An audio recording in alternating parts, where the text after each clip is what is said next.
हरीश रावत के एक ट्वीट से बवाल मचा हुआ है। कई सारे सवाल खड़े हो रहे हैं। विरोधी खेमा भी सक्रिय हो चुका है। लेकिन इस वक्त हमारे साथ गणेश डोरियाल जुड़ रहे हैं और उन्हीं से हम सीधे सीधे समझते हैं कि आखिर हरीश रावत के ट्वीट के मायने क्या है और कांग्रेस पार्टी क्या उनको फिर से भरोसे में लेकर उस तरीके से बातें करेगी। गणेश जी, मेरा सबसे पहला सवाल यही है कि अगर संगठन में सब कुछ उनके मन मुताबिक यानी हरीश रावत के मन मुताबिक हुआ है तो फिर परेशानियां कहां पे आ गई?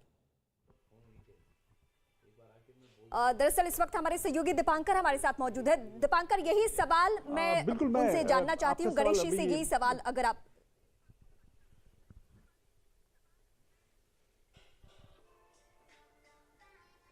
बिल्कुल सर, जब सब कुछ ठीक है तो हरीश रावत को लिखने की जरूरत क्यों पड़ी?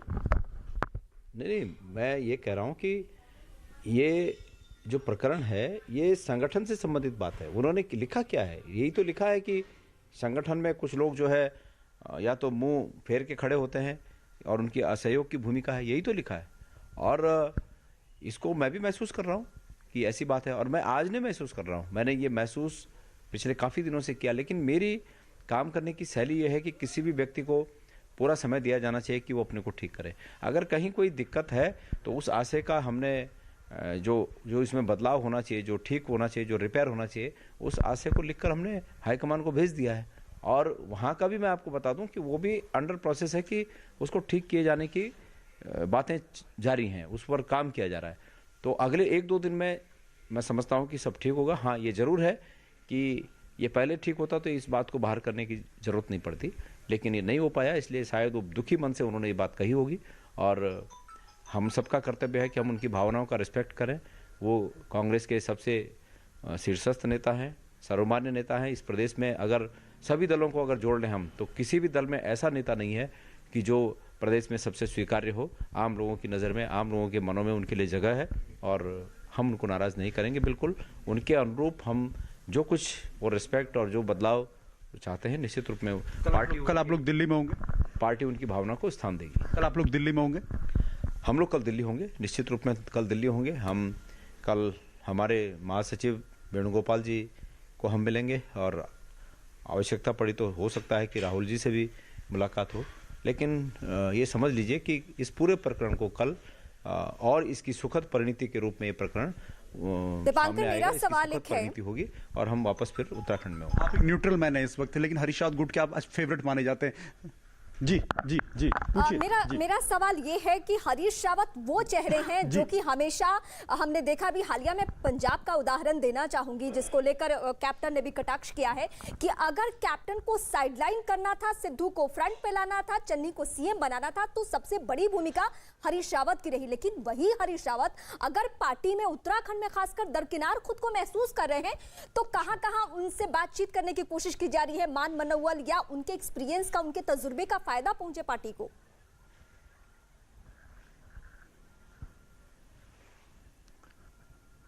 बिल्कुल, सबसे बड़ी बात यही है कि जिस तरह अमरिंदर सिंह को साइड किया गया और बातें यही है कि हरीश रावत को वहां प्रभारी बना के भेजा गया और अमरिंदर सिंह को साइड करा के चन्नी को वहां मुख्यमंत्री बनाया गया। तो सवाल है कि क्या देवेंद्र यादव को प्रभारी बनाकर यहां पर हरीश रावत को साइडलाइन करने की कोशिश की जा रही है?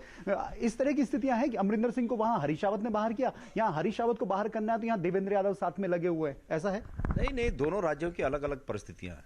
वहां पर अलग परिस्थिति थी, यहां पर अलग परिस्थिति। मेरी जानकारी में यह है कि वहां पर कुछ अंडर टेबल पंजाब में कांग्रेस के नेता जिनका आप जिक्र कर रहे हैं वो भारतीय जनता पार्टी से पहले से उनकी मुलाकातें चल रही थी। कुछ अन्य प्रकरण थे जिस जांच से घबराकर वो इस तरह की बातें सामने आ रही थी। यहाँ पर बिल्कुल अलग प्रकरण है। यहाँ पर कोई ऐसा मामला ही नहीं है। हरीश रावत जी को साइड करने की बात सोचना भी मूर्खता होगी।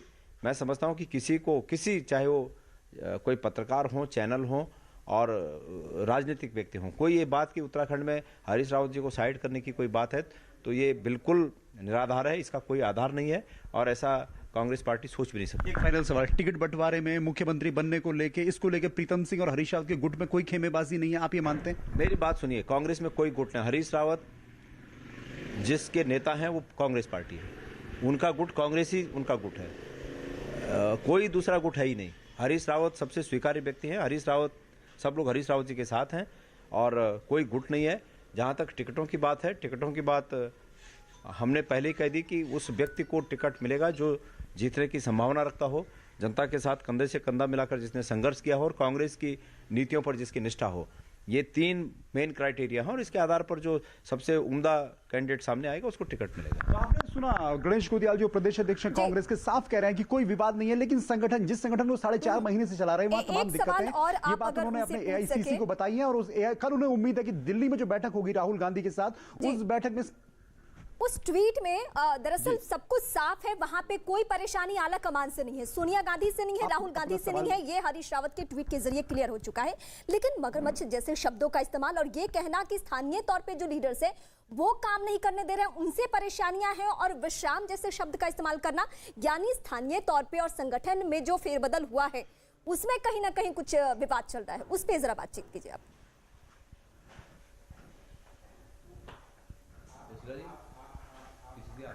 बिल्कुल, उन्होंने मगरमच्छ का जिक्र किया कि कुछ लोग हैं सत्ता के, कुछ मगरमच्छ यहाँ छोड़े हुए हैं, वो बातें हैं। उन्होंने कहा अब मैं विश्राम चाहता हूँ। तो ऐसा हरीश रावत को आखिर क्यों सोचना पड़ा कि नहीं अब मुझे स्टेप बैक कर लेना चाहिए? सर नहीं, ये अब सत्ता का उन्होंने जिक्र किया, मैं तो कल ये समझ पाया कि उन्होंने शायद सत्ता में जो लोग बैठे हैं उनका जिक्र किया होगा, लेकिन मेरी अभी बात उनसे हुई नहीं इस बारे में। और वो कल मैंने बात करने की कोशिश की तो कल वो कार्यक्रमों में थे, उसके बाद अब आज सुबह से मैंने कोशिश की लेकिन सुबह मेरी बात नहीं हो पाई। तो सत्ता का जिक्र उन्होंने किया तो ये कंफ्यूज करने वाला है कि उन्होंने किसके लिए कहा। सत्ता में तो यहाँ भी बीजेपी है, वहाँ सेंटर में भी बीजेपी है, लेकिन निश्चित रूप में मैं ये कह सकता हूँ कि संगठन को लेकर उनके मन में जो कुछ नाराजगी अगर है भी तो उसको दुरुस्त कर लिया जाएगा। एक बार जो उनके करीबी जो सुरेंद्र अग्रवाल ने एक बयान दिया कि बीजेपी जो साजिश उनको मुख्यमंत्री न बनाने के लिए रच रही है उसमें कांग्रेस के कुछ बड़े नेता संलिप्त हैं और उसमें प्रभारी तक का भी रोल है। नहीं, मैं नहीं मानता, मैं ऐसी बात मैं नहीं मानता।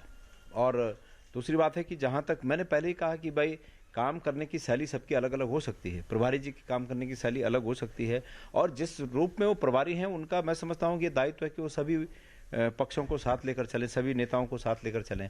ये उनका दायित्व भी है। और इसमें अगर मैं जिनका आपने जिक्र किया, मैं उन्होंने किस परिप्रेक्ष्य में कहा मैं उस पर रिएक्ट नहीं करना चाहता, लेकिन ऐसा नहीं है कि कोई बीजेपी से मिला हुआ है और कांग्रेस को इतने बड़े लेवल पर पदाधिकारी होकर कोई कांग्रेस को नुकसान करे, मैं ऐसा नहीं मानता। चलो, ओके, डन। 5 राज्य